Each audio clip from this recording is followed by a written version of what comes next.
faire attention au vote si vous avez. Bon courage, monsieur. Merci beaucoup, madame. Éric Pétard avait 2 filles, Marion et Anna. Ses 2 seuls enfants, âgés de 24 et 27 ans. Le 13 novembre, elles dînent au Petit Cambodge. Ni l'une, ni l'autre n'échappent à la violence aveugle des terroristes. 12 jours plus tard, ce père tente de franchir une étape d'un deuil impossible. Je suis en train de déménager l'appartement de ma fille à Marion qui s'est fait assassiner lâchement vendredi soir. Voilà. Voilà ce que je fais. C'est pas facile, non? C'est sûr que c'est pas de gaieté de cœur qu'on vient là. Elle terminait ses études au mois de juin là, et puis voilà, on serait venu au mois de juin, ça aurait été normal, mais voilà. Vous allez bientôt voter là. Eh bien, vous mettrez dans votre bulletin de vote pour les victimes du 13 novembre de représente. Pour l'instant, la douleur d'Éric, incommensurable, s'exprime sous forme de colère. Lorsque vous allez voter là, hein, vous avez qu'à mettre pour Anna, Marion et les 128 autres victimes. Voilà. C'est au lendemain des attentats, après des heures d'angoisse, qu'Éric Pétard et sa femme Sylvie ont appris la mort de leurs 2 filles. Il ne leur reste que les souvenirs et ces quelques objets. Ouais, ça va aller comme ça? Ah bah on va voir avec le vélo là-bas. Ouais. Et ça, c'est des tableaux, ça? Ouais. Il faut les enlever parce que...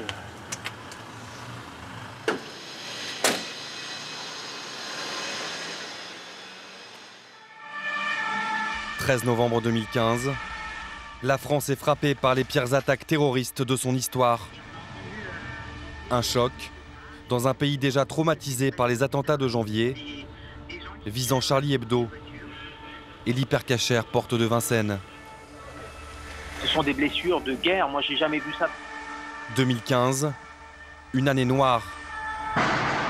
Au total, 149 victimes du terrorisme en France. Restent les survivants, des dizaines de personnes blessées, choquées, meurtries, et des centaines de familles en deuil. Comment dépasser l'inacceptable ?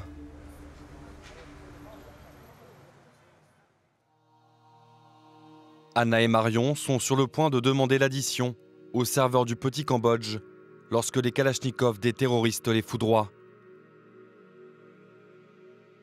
Elle passait simplement un moment de détente entre sœurs. 2 sœurs, très complices. On fait quoi alors ce soir? Attends, je réfléchis.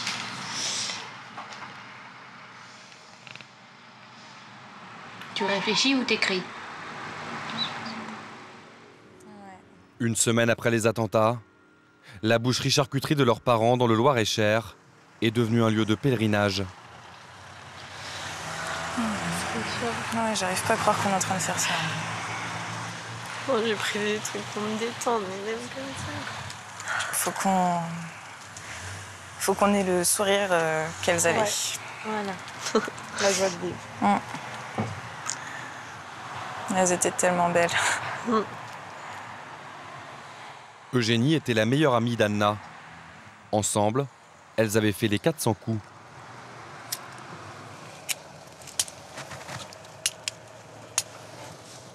Anna était un peu folle, un peu plus excentrique. Marion un peu plus réservée, mais elle avait quand même ce grain de folie Quand elle connaissait les gens, du coup, elle était comme Anna. Ouais. Et donc, elles avaient toutes les deux une passion. Marion, la musique, elle voulait en faire son métier. Et Anna, le dessin. Anna voulait vivre de sa passion. Juste avant sa mort, elle venait de décrocher un poste de graphiste à Barcelone. Ce qui va, je pense, beaucoup me manquer chez Anna, c'est les dessins qu'on se faisait pour Noël. On ne s'est jamais fait de cadeaux à Noël. On se faisait des cadeaux pour nos anniversaires. Mais pour Noël, on se faisait des dessins. Et cette année, je ne vais pas avoir de dessin.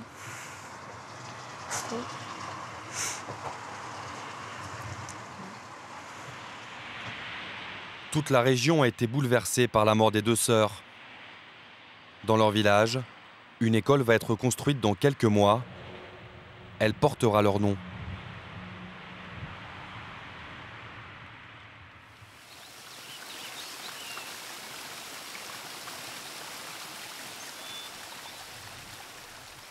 À quelques kilomètres de Blois, en pleine campagne, une ferme du 19e siècle.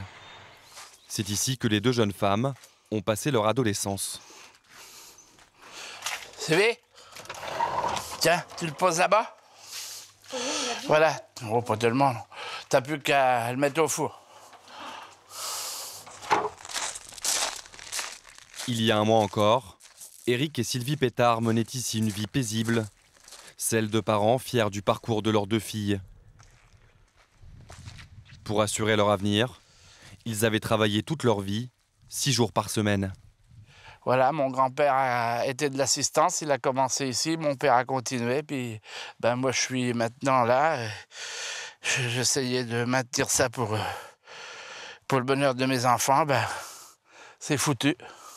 On avait planté tous ces arbres là que vous voyez, des fruits, des vignes pour avoir du raisin de table, tout ça, pour que nos filles aient ce qu'il faut. Et ben voilà, tombé à l'eau.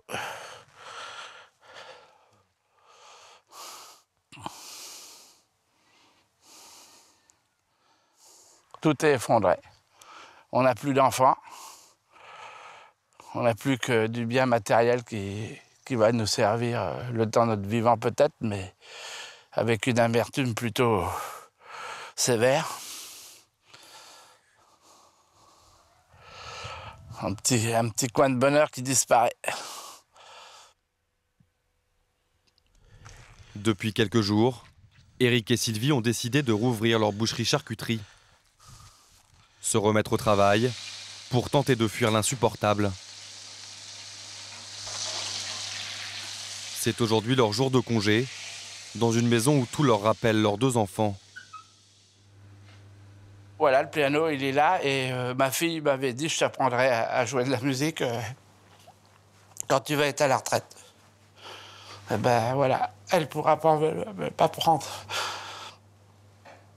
Toute ma vie, j'ai rêvé d'en faire un peu.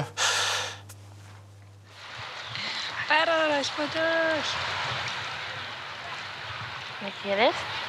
Muchísimo. Vidéo? Te quiero muchísimo. C'était les plus belles filles du monde et les plus gentilles. Bien sûr, je m'accrochais un peu avec elle, mais c'était jamais sans gravité.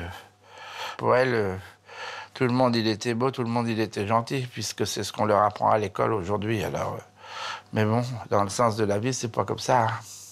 Tout le monde, il est pas beau, tout le monde, il est pas gentil. Hein. Difficile pour l'instant de trouver le sommeil.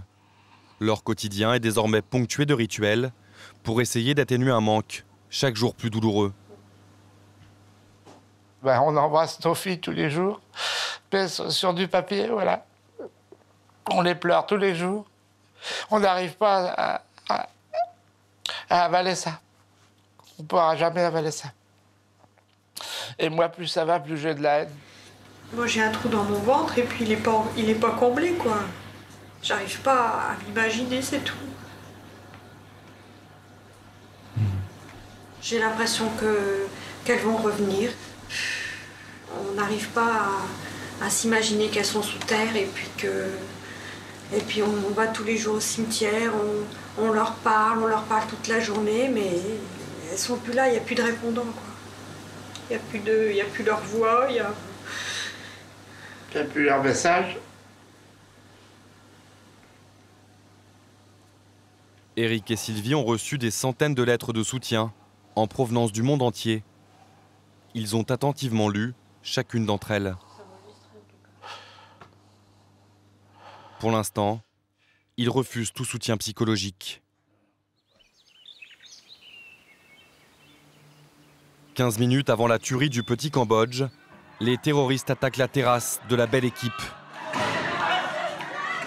Le bilan est extrêmement lourd. Anne-Sophie, vous avez été témoin de cette attaque. Les gens hurlaient de tous les côtés, les gens tombaient par terre. J'ai vu beaucoup de corps tout autour de moi et le temps semble extrêmement long jusqu'à l'arrivée des secours, mais qui en fait sont arrivés très très vite. 3 semaines après le massacre de la Belle Équipe, un parterre de fleurs a envahi le trottoir. Cette terrasse est devenue un sanctuaire. Au milieu des Parisiens venus se recueillir, Anne-Sophie, une jeune habitante du quartier confrontée directement au drame le soir de la tuerie. Et dire qu'il y avait exactement 18 places en terrasse à la Belle Équipe. Ils sont 19 morts.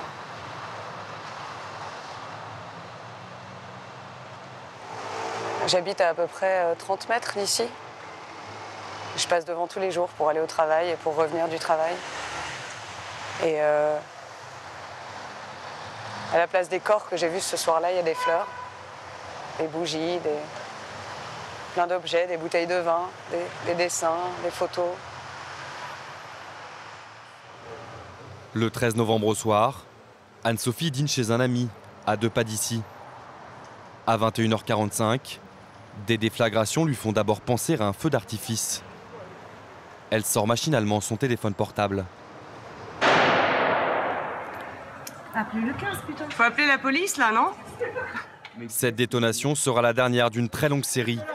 Anne-Sophie vient de prendre conscience de la gravité de la situation. Formée au secourisme, elle court en direction des coups de feu, malgré le danger. Sarah,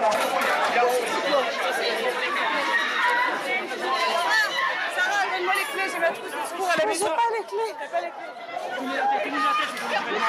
clés. Là, moi, je sais pas ce qui s'est passé dans ma tête. Je me suis dit, cours à la maison, va chercher ton matériel. Aide-les vraiment, fais un truc pour te rendre utile. Ça sert à rien de paniquer. J'ai eu la force de le faire, donc j'ai couru chez moi, je suis revenue. Et là, en enjambant les corps, j'ai essayé de repérer ceux qui n'avaient personne pour les aider. Et là, j'ai commencé à traiter, avec l'aide d'autres civils, secouristes ou non, qui étaient avec nous. On a commencé à traiter blessure par blessure. Ce soir-là, Anne-Sophie et une demi-douzaine de volontaires prêtent spontanément main forte aux pompiers. Comme elle, la plupart ressentent le besoin de revenir chaque jour sur les lieux du drame. C'est bien de te revoir. Ouais. Jean-Luc aussi n'a pas hésité à porter secours aux blessés.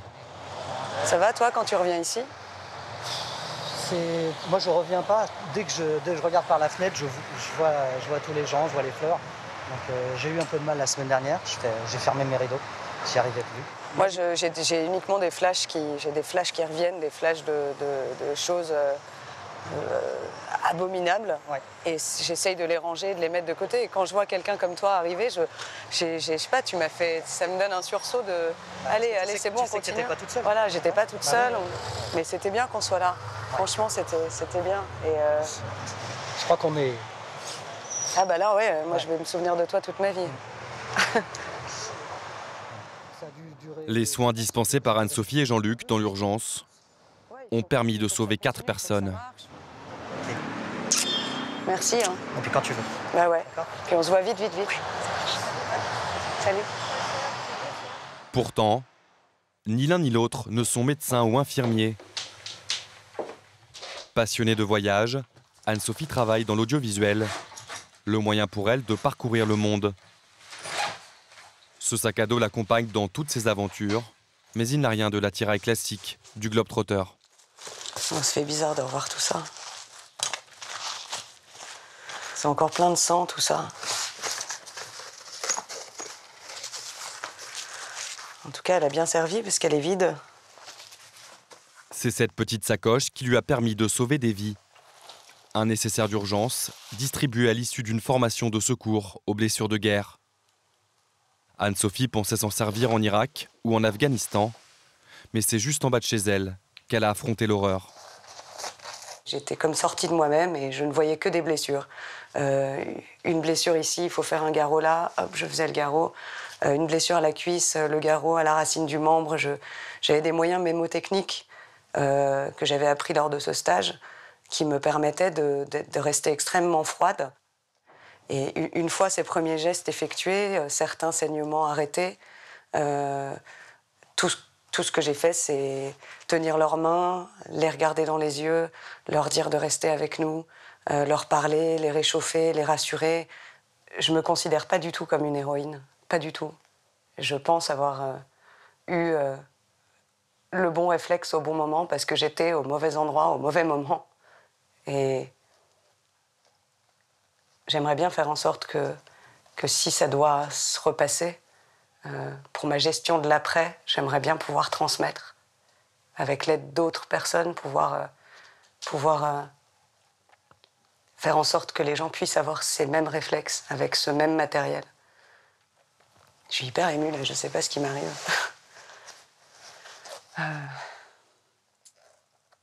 Anne-Sophie, Jean-Luc et les autres civils qui ont porté secours aux blessés de la belle équipe ont créé un collectif. Leur objectif, alerter les pouvoirs publics sur la nécessité de former les citoyens aux gestes de premier secours.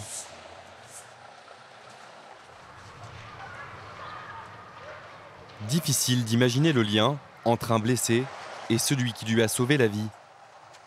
Pour la première fois depuis les attentats, Anne-Sophie va revoir Jamel, un miraculé qui lui doit d'être encore vivant.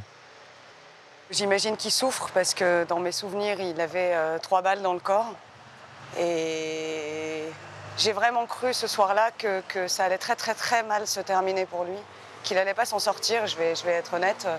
Et le fait qu'il soit encore là et que je puisse aller le voir, c'est extrêmement fort, extrêmement fort. Le jeune homme est toujours en soins intensifs dans un hôpital parisien. Salut. Anne-Sophie. Eh oui. Comment vas-tu ? Ça va et toi ? Putain, ça me fait du bien de te voir.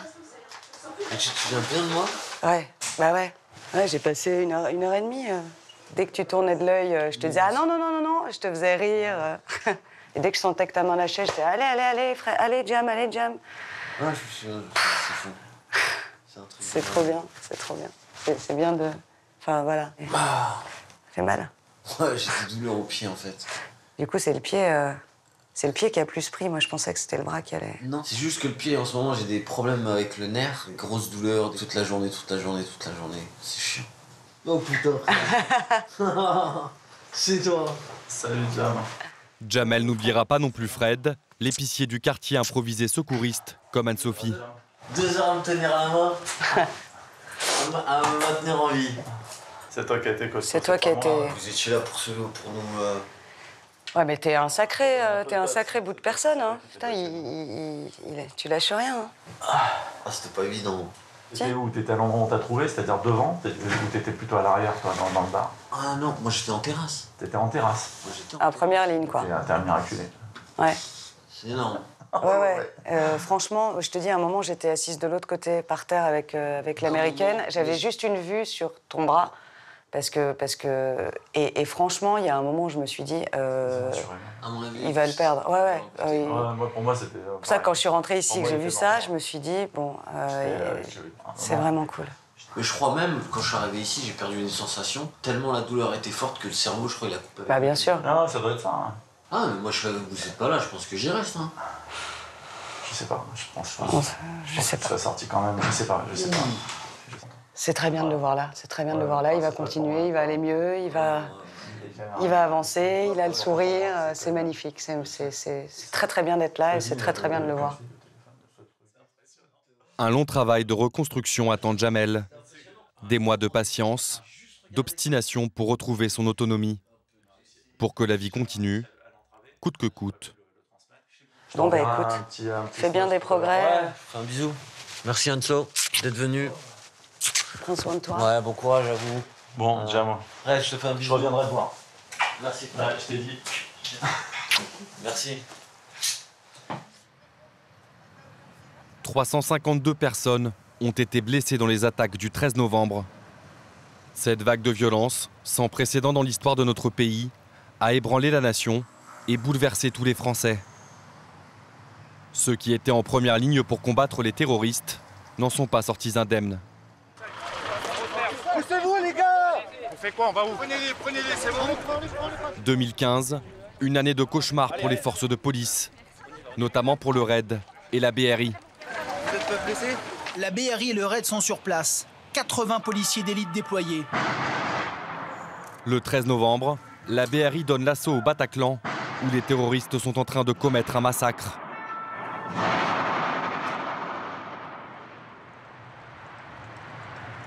Au 36 quai des Orfèvres, Christophe Molmy, le patron de la BRI, n'oubliera jamais ce vendredi soir. Déjà, Charlie Hebdo, c'était affreux.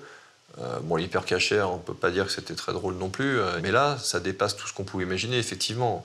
89 corps, enfin, il y avait du sang partout. Surtout, avec de la présence d'explosifs. Alors, les ceintures explosifs, c'était nouveau pour nous. C'est la première fois qu'on voit ça en France. Mais 20 bâtons d'explosifs à l'hypercachère, ça valait largement 2 ceintures d'explosifs. Suite aux événements tragiques de janvier, la brigade a mis en place un nouveau groupe rapide d'intervention. Après l'alerte au Bataclan, il leur a fallu moins de 30 minutes pour arriver sur place. Donc on rentre à l'intérieur du Bataclan, donc il n'y a pas un bruit. C'est une vue très poignante qu'on n'oubliera jamais parce qu'on découvre une scène de crime abominable où on a une fosse remplie mais de 300-400 corps qui ne sont pas des personnes blessées ou décédées, mais ça on ne le sait pas intuitivement. Donc d'ailleurs ma première réflexion c'est de me dire c'est invraisemblable comment ils ont fait pour tuer autant de monde en si peu de temps. Et on comprend tous assez rapidement qu'il y a beaucoup de gens en fait, qui font les morts. Quelques secondes après leur irruption dans la salle de spectacle, les policiers essuient des dizaines de tirs. Dans les locaux de la BRI, le numéro 2 de la brigade conserve un vestige de cet assaut, témoin de la violence de l'attaque. Eh bien, ça, c'est le fameux bouclier donc, qui nous a protégés lors de l'assaut au Bataclan contre les terroristes. Il y a, je crois, 27 impacts, on a dénombré. Et c'est donc par les côtés de ce bouclier qu'on a pu sauver les otages qui faisaient bouclier humain, en revanche, pour les terroristes. Ah ben là, c'est du tir de Kalachnikov, donc c'est un très gros calibre, c'est une arme de guerre, avec donc du calibre de guerre. Donc vous voyez que les impacts sont monstrueux. La scène, je dirais, qui me marquera, je pense, à vie, c'est à la fin, bien après l'intervention, une fois que tout est redescendu, c'est calmé. Je me souviens que j'étais un moment dans la salle et il y avait un silence, c'est vraiment le silence, comme on dit, le silence de mort. Et ce qui était surprenant, c'était tous ces téléphones portables qui sonnaient. J'ai regardé, j'ai pensé à tous ces gens. Je me suis bien évidemment imaginé toutes ces personnes qui étaient inquiètes, qui appelaient leurs proches pour savoir ce qu'ils advenaient. Et j'avoue que on se retrouve dans un sentiment bizarre, surréaliste, d'angoisse. On regarde les gens qui sont alignés par terre. C'est une image qui me restera. Ces unités d'élite sont confrontées à des interventions de plus en plus dangereuses. En parallèle, les forces de l'ordre sont devenues des cibles pour la menace terroriste. En janvier, 2 policiers étaient abattus, uniquement parce qu'ils représentaient l'institution. Une policière a été tuée à Montrouge par un homme qui a tiré... Un homme vient de lui tirer dessus à bout portant. Elle décédera quelques minutes plus tard. La maman de Clarissa Jean-Philippe, elle était abattue par Koulibaly à Montrouge.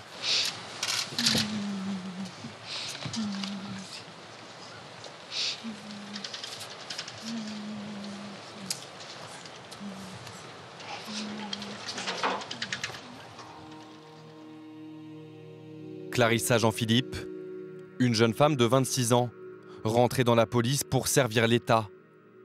Elle a été abattue en pleine rue par Amédi Koulibaly.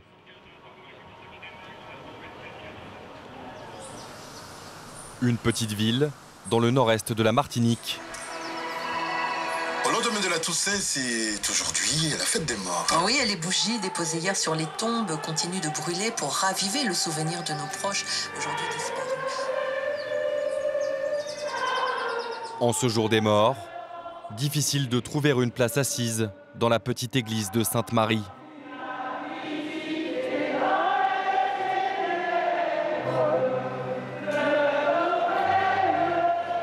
Pour rien au monde pourtant, cette femme n'aurait raté l'hommage aux défunts.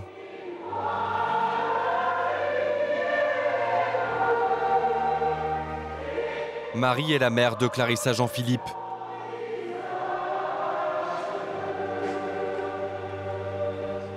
Ouais, c'est très dur. Ouais. J'ai le cœur qui est gros.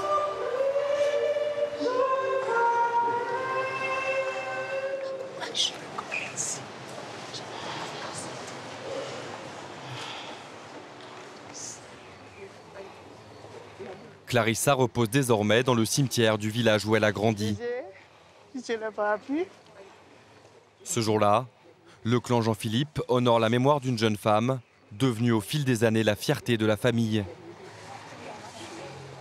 Celle qui avait réussi, à force d'obstination, de travail, à 8000 km de là en métropole. Monique, on va pas oublier. Ah, j'ai pas encore accepté ça. Hein. C'est le refus complet là. Hein. Mais derrière la photo. Attends, avant c'est trop. Non, derrière la photo. De ça. Prier inlassablement pour sortir du déni. Cette mort brutale a plongé toute la famille dans l'horreur.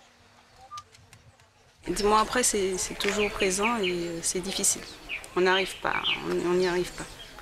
Ce sont les circonstances de sa mort qui font ça, hein. Donc personne ne s'attendait à ça, donc c'est normal, c'est difficile pour nous. Depuis le mois de janvier, la maison de Marie ne désemplit pas. Dans le deuil, la famille fait bloc.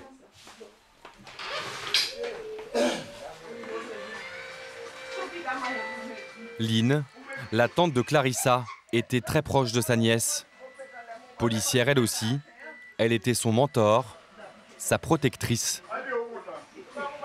Quand j'ai vu les attentats chez Charlie Hebdo à la télé, je lui ai dit fais attention à toi parce que c'est en plein Paris, toi tu es à Montrouge, alors fais attention, mets ton gilet. Donc du coup, elle m'a dit t'inquiète pas Tati, je mets mon gilet, je pars jamais sans et je fais attention. Le gilet pare-balles n'a pourtant pas suffi à sauver la vie de Clarissa, terrassée par un tir à bout portant dans le dos du terroriste Amédi Koulibaly. Il a tué une pauvre innocente qui n'avait rien demandé.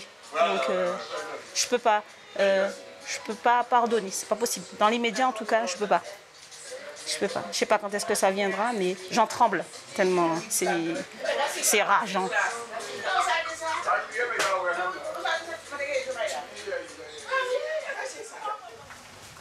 Dans cette maison, le temps s'est arrêté le 8 janvier 2015. C'est le tiner à la tripe. Là, je prépare l'assaisonnement pour mettre les tripes sous le feu. C'est quelque chose que Clarissa aimait manger. Avant de partir le mois de décembre, je lui ai préparé pour partir là-bas. Elle m'avait fait congeler, elle est partie avec. Je ne sais pas si elle a eu le temps de le manger. Juste avant l'attentat, Clarissa avait passé les fêtes de fin d'année en Martinique.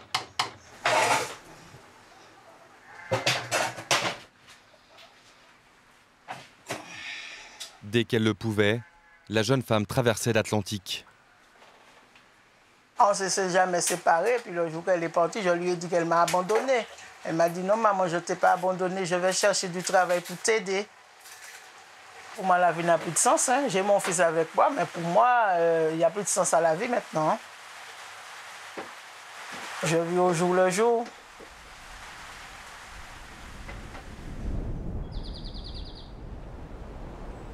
Pour trouver la force de continuer à vivre, Marie se rattache à ce qui lui reste de sa fille et à sa foi profonde. Dans une maison familiale, transformée en mausolée. Ça me console de regarder les photos. Quand je regarde les photos, je sais qu'elle est avec moi. Même après la mort, ça représente beaucoup pour moi. Ah oui, elle vit avec moi toujours, hein, parce qu'elle n'est pas partie. Hein. Pour l'instant, elle est là.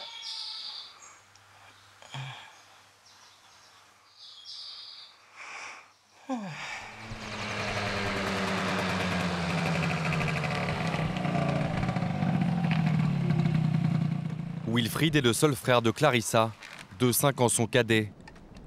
Abandonné en bas âge par leur père, la petite fratrie était très soudée.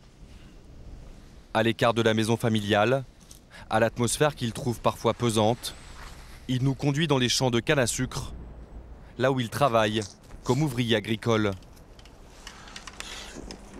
Ici seulement, Wilfried laisse éclater sa colère, ses envies de vengeance à l'égard d'Amédi Coulibaly. Ça aurait été autre chose de savoir, par exemple, que c'est moi qui allais le traquer avec mes amis, quoi, tu vois. C'est autre chose.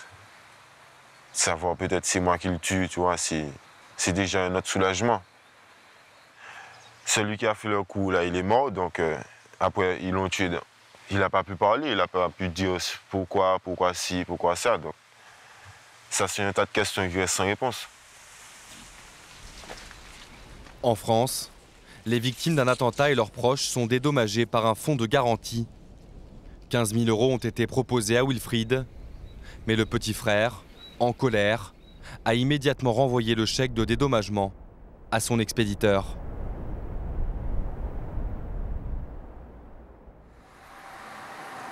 Décembre 2014, le plan Vigipirate est au niveau rouge en France. La menace serait imminente.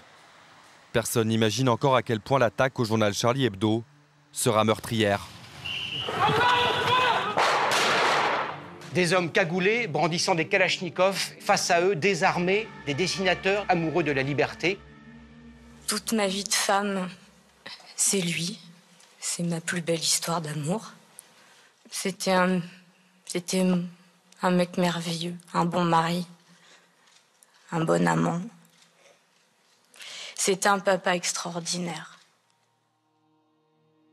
Tinius, 57 ans, l'un des meilleurs dessinateurs de presse de sa génération. Ce père de 4 enfants fait partie des victimes des frères Kouachi, tués en pleine conférence de rédaction au journal Charlie Hebdo, le 7 janvier. Quelques mois plus tard, Chloé Verlac, sa femme, entre en résistance autour de 2 combats. Élever ses enfants, épaulé par Michel, son père, et faire vivre l'œuvre de Tinius. Dans cet atelier où il croquait ses caricatures les plus acerbes, Chloé déniche des trésors, des dessins inédits. Donc là, c'est religion. C'est bizarre hein, de toucher tout ça. Hein. Ouais. Il arrêtait pas de me dire bon, tu vas m'aider hein, pour ranger le bureau. Hein. Je lui dis bah attends, tu vas ranger ton bureau. Moi, j'ai fait déjà pas mal. Ah non, je peux pas le faire tout seul, faut que tu m'aides. Bon. Et finalement, tu vois, c'est moi qui le range. Le dossier Corse, tu vas en avoir plein. Ouais. Eh ben écoute, on le met comme ça, Chloé. Depuis le matin du 7 janvier, rien n'a bougé dans cet atelier où Tinius dessinait chaque jour depuis 25 ans. Mais qui est con. Oh, c'est l'original noir et blanc, putain. Voilà, avec le truc. Ah, j'adore, regarde. C'est un jeu. Ouais, je me souviens. C'est une double page. Ouais. Il est magnifique, ce dessin. Impossible pour Chloé de se plonger seule dans ses archives. Découvrir de nouveaux dessins est à chaque fois un moment fort. Ouais. Alors, guerre armée... Moi, les dessins, quand je les vois... j'ai besoin de partager, voilà, j'ai besoin de pouvoir dire oh, t'as vu, ça c'est extraordinaire, parce que c'est très triste d'avoir personne avec qui partager. Oui, et puis tous ces dessins, ça rappelle des moments, quoi, aussi, parce que on les connaît, mais le truc fou, c'est qu'on les connaît pas tous, quoi. Je pense que même Chloé les connaît pas tous. Non. Alors on découvre, on dit ah, celui-là c'était quand? Regarde. T'as vu cette vieille rombière? Oh non, là, il t'a fait 100 ans, là, salopard. Regarde, c'est affreux. Hein. Mais quand je l'ai vu, j'ai fait oh non. En juillet 2014, notre équipe tourne des images rares au sein de la rédaction de Charlie Hebdo.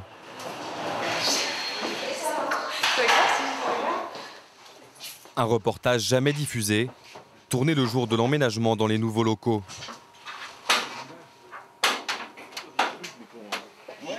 C'est dans ces bureaux que l'équipe sera décimée 6 mois plus tard. Nous décidons de montrer à Chloé ces images inédites. Charb, le directeur du journal, est le premier des journalistes à être assassiné par les frères Kouachi lorsqu'ils pénètrent dans la salle de rédaction. 6 mois plus tôt, pourtant, la sécurité ne semblait pas être au cœur des préoccupations. On a plus à craindre d'une aggravation de la situation économique générale et celle de Charlie qu'on a à craindre d'une agression d'extrémistes religieux. Dans cette salle de rédaction, le noyau dur de Charlie Hebdo, dont T-News, assidu comme chaque mercredi matin depuis 22 ans.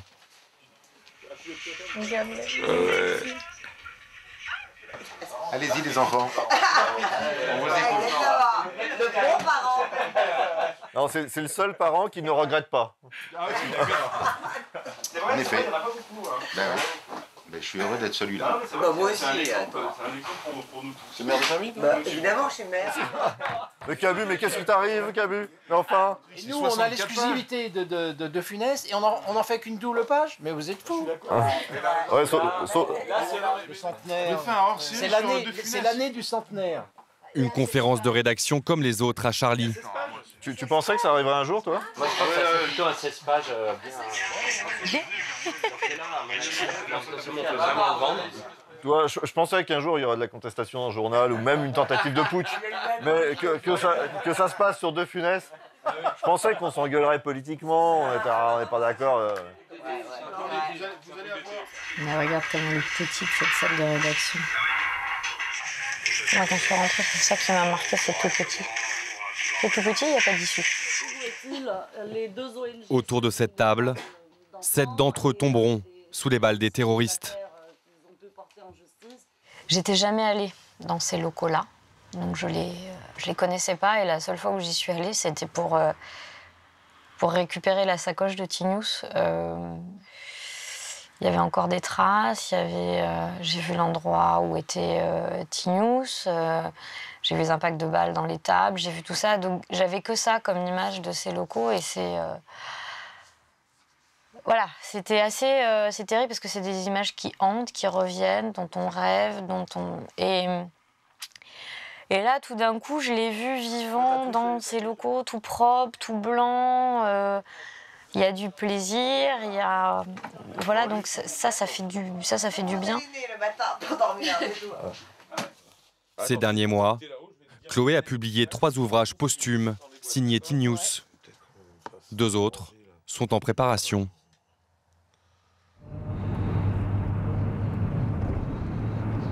Comme à chaque étape importante de ce combat, Michel, son père, est à ses côtés. Ce soir, Chloé présente au public un livre-hommage, l'anthologie T-News. Je sais que voilà, il est plus là, j'accepte, j'ai pas le choix, mais j'aimerais tellement qu'il puisse juste voir. Je voudrais qu'il sache que ça existe. Et donc j'ai cette petite solitude là, je suis un peu triste parce que je sais qu'il voit pas. Je remplacerai rien, mais elle avait besoin, moi j'avais besoin d'être là, elle avait besoin que je sois là, parce que on ne s'est pas encore vraiment remis, on fait les costauds, on fait les fiers, mais ça hante quand même, quoi. Il est bien. Ben, ça reste ma petite fille, hein, toute petite. Hein. Tous les amis du couple sont venus apporter leur soutien à Chloé.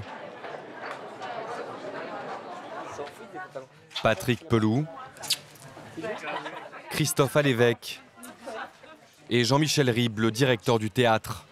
Bon, merci. Non, non, merci Je à vous. suis très fière d'être là. Je trouve que son mari continue à vivre en elle, quoi. Il est là avec elle, avec son sourire, avec tout ça. Et c'est une revanche. C'est une revanche sur la barbarie.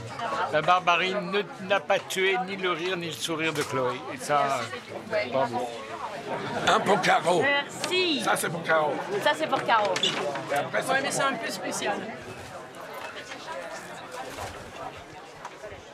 Ah, c'est pas facile, hein? Non, c'est un métier. Non, mais c'est émouvant.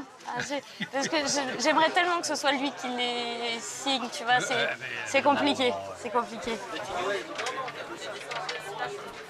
Il y a quelques jours, Chloé s'est envolée avec son père et ses enfants pour des vacances au Vietnam. À 10 000 km de Paris, loin, très loin des hommages liés à un triste anniversaire.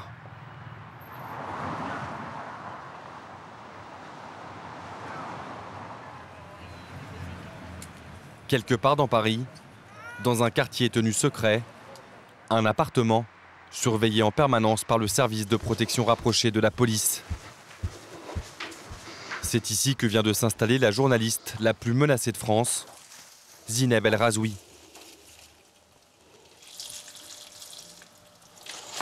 Voilà, on est chez moi.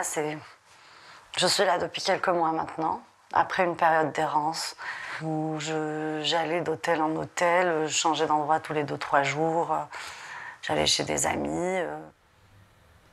Cette figure de Charlie Hebdo ne doit sa survie qu'à son absence du journal, le 7 janvier.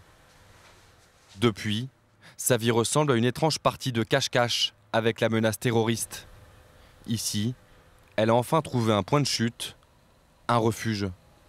Il manque beaucoup de choses, un bureau par exemple. Pour l'instant, mon bureau, c'est l'espèce de caisse pleine de papier là-bas. Une table, des rideaux. Ce 2 pièces confortables est une prison sans barreaux. Zineb évite au maximum les sorties dans Paris. C'est depuis son salon qu'elle a suivi horrifiée les attentats du 13 novembre. C'est extrêmement difficile lorsqu'on a vécu une attaque terroriste comme celle du 7 janvier de voir en fait que finalement toute la mobilisation, toutes les promesses, toutes les mesures même, ou les mesurettes, ou les mesures qui ont été prises, finalement n'ont pas réussi à nous prémunir contre une autre attaque, qui a d'ailleurs été beaucoup plus sanglante, beaucoup plus violente. Moi, je pense que la liberté n'est pas négociable et quand même, il faut parfois revenir à des considérations raisonnables et se dire que la France est un pays qui ne va pas se laisser écraser ni se laisser gangréner de l'intérieur par des buveurs de pisse de chameau, quoi. Une liberté de ton, devenue l'emblème d'un combat mené au péril de sa vie. Le moyen pour Zineb de dépasser le drame du 7 janvier.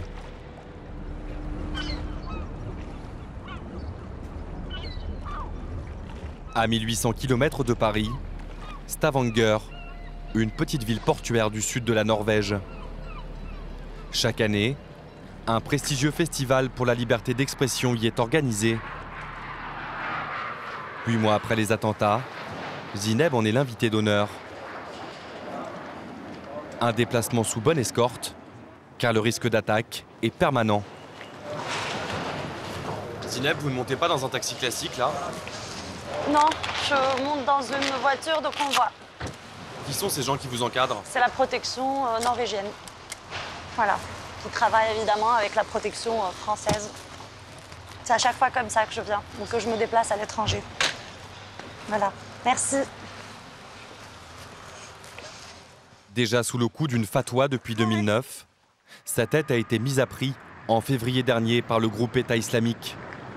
Les terroristes lui promettent la lapidation ou la décapitation. La menace est prise très au sérieux par les services de sécurité. C'est par là? Oui, c'est ça. Chambre 302. C'est juste ici. Et le policier est déjà là. Ah, d'accord. Merci beaucoup. Donc, rendez-vous dans le hall vers 13h30. OK, pour le déjeuner. Pour le déjeuner. Merci beaucoup. À tout à l'heure.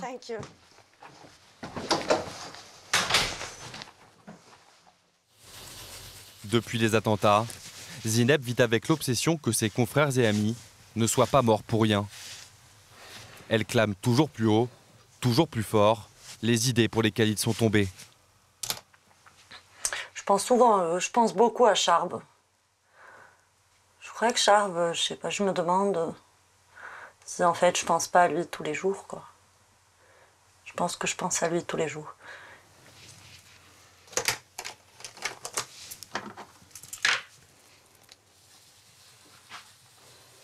J'ai mis longtemps, en fait, à réaliser, intégrer le fait qu'ils étaient morts. Ensuite, en fait, je pense que le fait de voir défiler devant soi en 2 jours, comme ça, les cercueils de ses copains, eh bien, ça ramène à des considérations qui sont extrêmement réelles. On est confronté à quelque chose d'aussi crucial et simple que la vie et la mort, en fait. Dans quelques minutes, la journaliste donnera sa première conférence dans une salle de spectacle, aussi surveillée qu'un hall d'aéroport.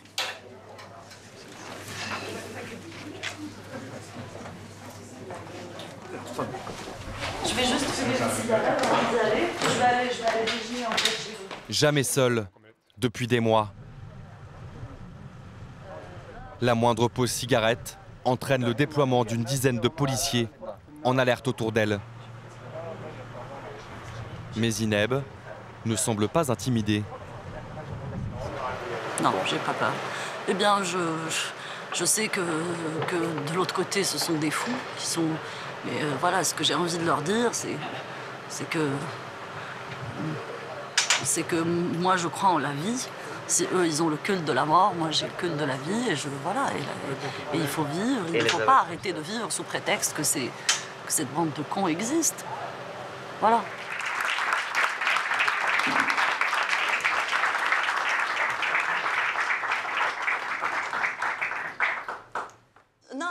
Maintenant, je vis sous cette menace permanente.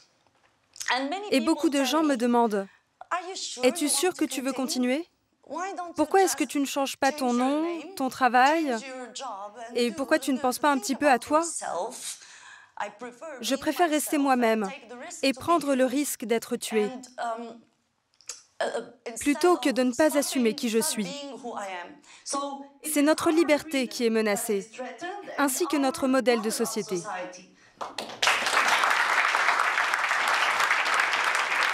Depuis un an, Zineb a multiplié les conférences et les prises de parole en public.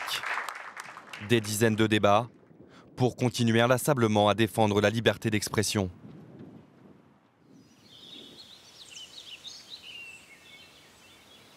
Après le choc d'un attentat aussi meurtrier que Charlie Hebdo, impossible de reprendre le cours de sa vie, là où on l'avait laissé.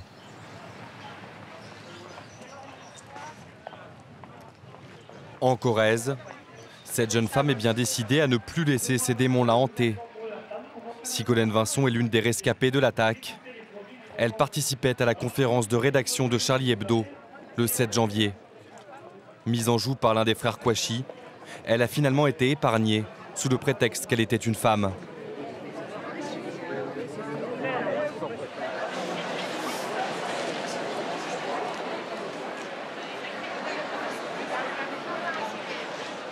Journaliste et romancière, elle participe à l'un des plus grands salons littéraires de l'année, la Foire du Livre de Brive-la-Gaillarde. Bonjour. Oui, Naël. Oui, Naël. Je le dédicace à qui, du coup? Laurent. Vous le dédicacez? Oui, bien sûr. Voilà, l'hommage à Charb que j'avais fait. C'était un petit merci, hommage avec des dessins de vos amis. D'accord. Voilà, Je lirai ça avec attention. Je vous l'offre. Merci, Philippe. Merci, Sigolène. Au plaisir. Plaisir, merci beaucoup. Est-ce que vous pouvez apporter ça au journal? Oui. Ce sont des pièces de musée, si vous voulez, hein. Mais j'en ai souvent en double. Ouais. Il y a 40 ans, plus de 40 ans, disons, puisque c'est 71. J'ai été, on va dire, entre guillemets, afficheur officiel de Charlie Hebdo. Vous êtes des belles lunes, quoi, Wolinski. Hein. Oui, oui. Et vous avez gardé ça tout ce temps-là? Tout le temps, oui. Ouais. Je les ai tous, les Charlie, hein, depuis le numéro 1. Oui, bien sûr.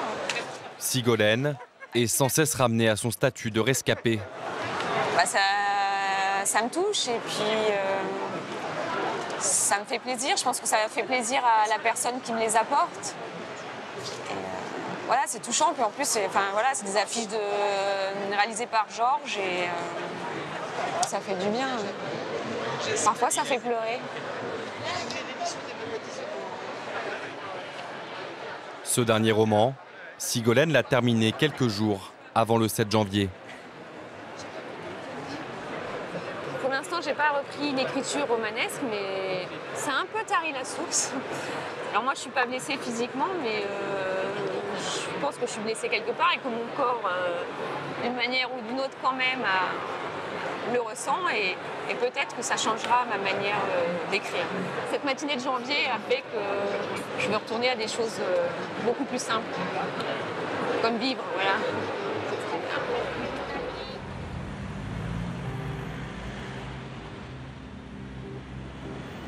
Elle menait une vie pleine de projets, une vie d'aventurière, faite de voyages, de départs sur un coup de tête. Depuis le drame, Sigolène n'a jamais eu autant besoin de nature et de calme.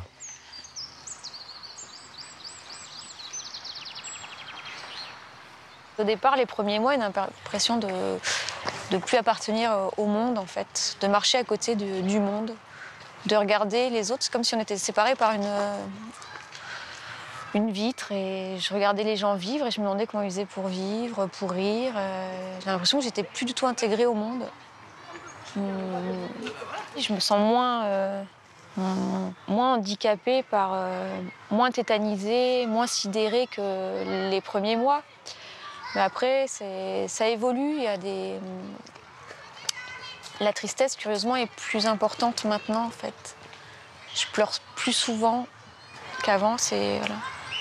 Le trauma laisse place à de la tristesse. Une profonde tristesse que Sigolène tente de chasser petit à petit. La jeune romancière projette de reprendre dès qu'elle le pourra l'écriture d'un manuscrit laissé en suspens.